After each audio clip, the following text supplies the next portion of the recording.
오늘도 주님의 사랑이 주를 사랑하는 모든 성도들 가운데 함께 하시기를 주님의 이름으로 축복합니다. 오늘 말씀 제목은 사람의 지혜를 내려놓고 라는 말씀 제목으로 여러분과 은혜를 나누고자 합니다. 부제목은 고난을 겪으면서 사람은 진짜 하나님을 찾게 된다라고 정해봤습니다. 고난이란 이 단어를 생각하면서 62편 말씀을 쭉 여러분이 읽다 보시면 제가 설교를 안 해도 여러분은 크게 은혜가 되실 것입니다. 오늘 시편 62편 말씀을 여러분 쭉 보시면서 여러분 잘 아는 찬양이 있죠. 그 찬양이 여러분 마음 가운데 계속해서 울려 퍼질 것입니다. 그 찬양을 여러분 부르면 그냥 나도 모르게 그냥 은혜가 되실 것입니다. 바로 이 62편 말씀을 바탕으로 만들어진 찬양인데요. 그래서 우리는 시편 62편을 암송하는 것도 가능합니다. 오늘 말씀 1절을 읽다 보면요. 다윗은 얼마나 힘들기에 이런 말을 하는가 생각이 들었습니다. 1절에 생략된 단어가 원어로 아크라는 단어인데요. 이거는 우리말로 직역하면 진실로라는 단어입니다. 진실로라는 단어인데 이 말을 직역하면 진실로 나의 구원이 하나님께 오니 내 영혼은 오직 하나님의 품에서 안정됩니다 라는 이렇게 직역을 할 수가 있습니다.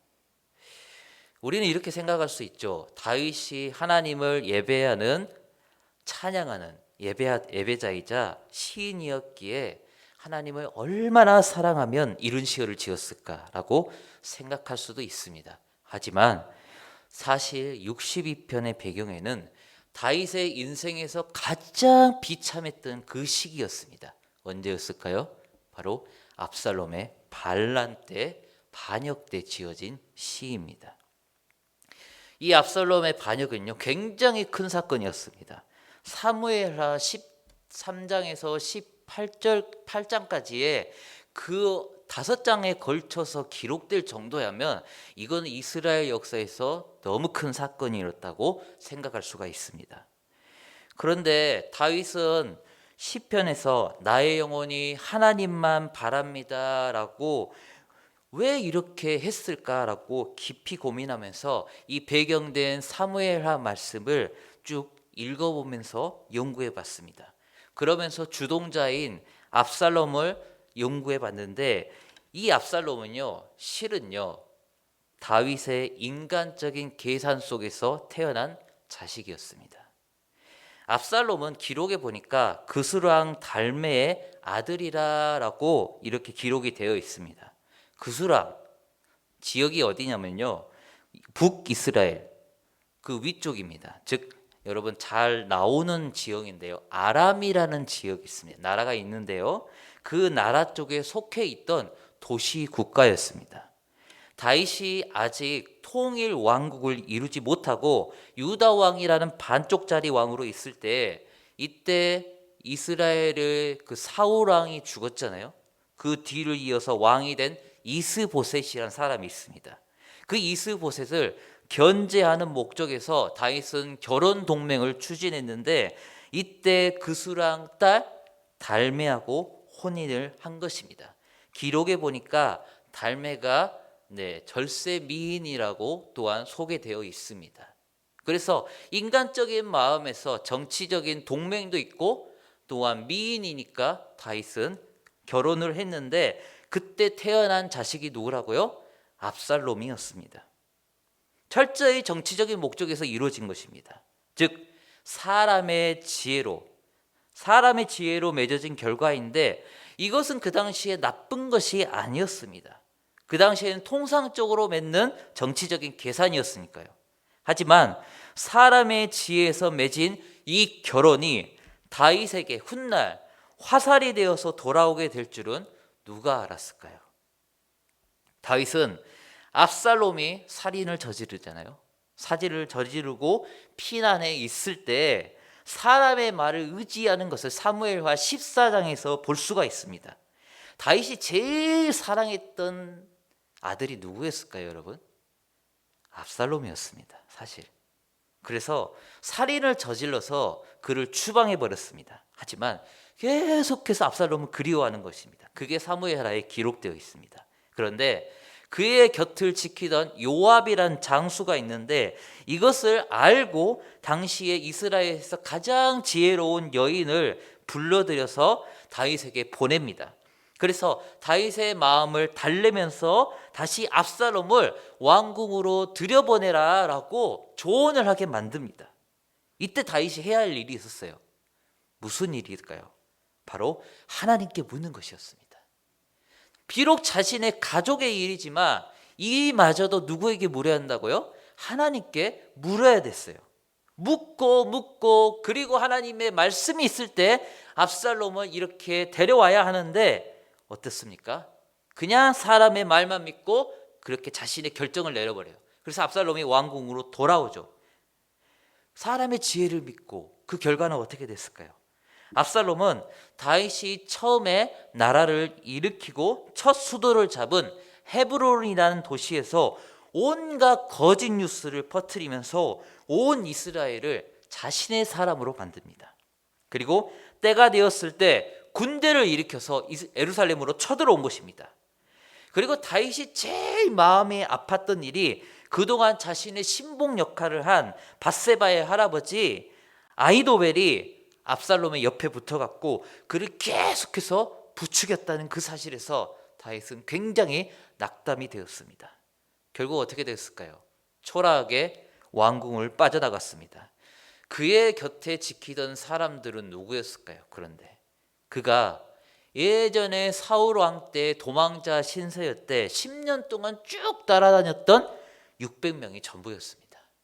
다윗의 그 말년이 어떻게 됐을까요? 말년이 몇 명이라고요? 600명. 수천 명이 따라다니던 그 다윗 왕이 10년 동안 따라다니던 600명만 남아서 그의 뒤를 따릅니다. 그리고 밧세바, 그리고 대제사장 사독, 그 다음에 아비아달, 그리고 성막에 있었던 법궤가 전부였을까요? 이뿐만이었을까요? 차라리 그냥 조용하게 피난하면 좋겠는데 이 일로 사울 왕을 따랐던 그 측근들이 이제 졸졸졸 따라오는 거예요. 따라오면서 이 행렬에 돌을 던지면서 얘라이 잘됐다. 네가 뿌린 피가 그대로 너에게 대갚아줬구나 라면서 다윗 왕을 그렇게 욕을 합니다. 욕세례를 맞습니다. 이런 배경에서 저는 다시 62편으로 돌아와서 묵상해 봤습니다. 그러다 문득 이런 생각이 들더라고요. 사람은 고통이라는 시간을 지나가지 않으면 평안이란 단어를 진짜 그 의미를 모릅니다. 사실 우리가 평안과 구원을 진정으로 경험할 수 있는 것은 우리의 삶의 고통의 시간을 통해서 가능합니다. 고통의 시간. 하나님은 이 고통을 통하여서 자신을 알게 하시고 자신에게 영광을 돌리게 하지만 그럼에도 불구하고 내가 고통을 당한다? 이거 여러분 힘이 들고 너무 아픕니다. 그렇지 않나요? 그렇다고 이 아픔을 우리가 피할 수 있을까요? 세상에 우리를 힘들게 하면 우리는 힘이 든 것입니다. 다윗이 세상의 지혜를 따른 거에 있어서 후회하면서 피난할 때 비로소 내가 하나님만을 바라봅니다. 왜 이런 고백을 했을까요? 저는 이해가 되더라고요. 제가 고통 가운데 지금 이 광야를 통과하고 있는 입장에서 이해는 되지만 사실 우리는 삶 속에서 평안을 다 찾지 못하는 이유가 하나님이 없기 때문이 아니라 하나님 같은 존재가 내 삶 가운데 너무 많기 때문에 하나님 같은 존재가 내 삶 가운데 너무 많기 때문이 아닐까라는 생각을 하게 되었습니다. 우리 인생에서 의지하는 게 너무 많잖아요. 그것을 만들어 놓고 우리가 그것을 보면서 이게 하나님이 하신 일이구나 라고 느껴지지는 않나요? 사실 이 말씀을 묵상하면서 개인적으로 지난날의 삶을 돌아봤습니다. 정말 나도 많은 것을 바라봤구나. 정말 나도 하나님을 대신해서 내가 우상을 만들어 놨구나. 다윗처럼 어느 순간 하나님만을 바라보던 마음이 너무 많은 것을 바라보고 있었구나. 그리고 그것을 바라보면서 너무 저를 불안하게 만들진 않았는지 이런 생각을 하게 되었습니다. 한 성경학자가 이런 말을 했습니다. 사람들은 고통이 오지 않으면 하나님을 별로 생각하지 않습니다. 그런데 하나님을 생각하지 않고 살다가 고통이 찾아오면 그때서야 하나님을 찾습니다. 이런 말을 했더라고요. 아마 다윗의 인생에서 이때가 제일 고난의 시기가 아닌가요? 실제로 왕의 지위를 빼앗겼습니다. 다시 찾지만 실제로 빼앗긴 겁니다. 압살롬의 반란은 여러분 성공했습니다. 아히도벨의 의견을요, 후세의 의견이 아니라 아히도벨의 의견을 그가 압살롬이 끝까지 따랐다면요, 다윗은 죽었습니다. 이때 다윗은 하나님을 온전하게 바라봤습니다. 그때 뭐가 찾아왔을까요? 진짜 평안이 찾아왔습니다. 3절, 4절을 여러분 잘 읽어보시기 바랍니다. 현대어 성경을 보니까 너무 잘 표현해 놨습니다. 너희는 언제까지 한 사람을 치려고 그렇게 안달하느냐? 그렇게 사람을 죽이는 것이 소원이냐? 사람의 말을 따라서 나를 끌어내리려 하느냐? 너희는 거짓말을 밥 먹듯 하구나. 그런데 5절 말씀을 보니까 이렇게 나옵니다. 내가 하나님 안에서 그럼에도 불구하고 평안이 쉬렵니다. 나에게 희망을 주시는 분은 오직 하나님이십니다. 다윗이요, 압살롬의 전투에서, 이제 다가올 압살롬의 전투에서 승리할 것을 여러분 믿었을까요? 솔직히 믿지는 못했을 것입니다. 압살롬에게는 수천 명의 군사가 있습니다. 그런데요, 다윗을 따르는 군사는 몇 명이라고요? 600명 뿐이었습니다.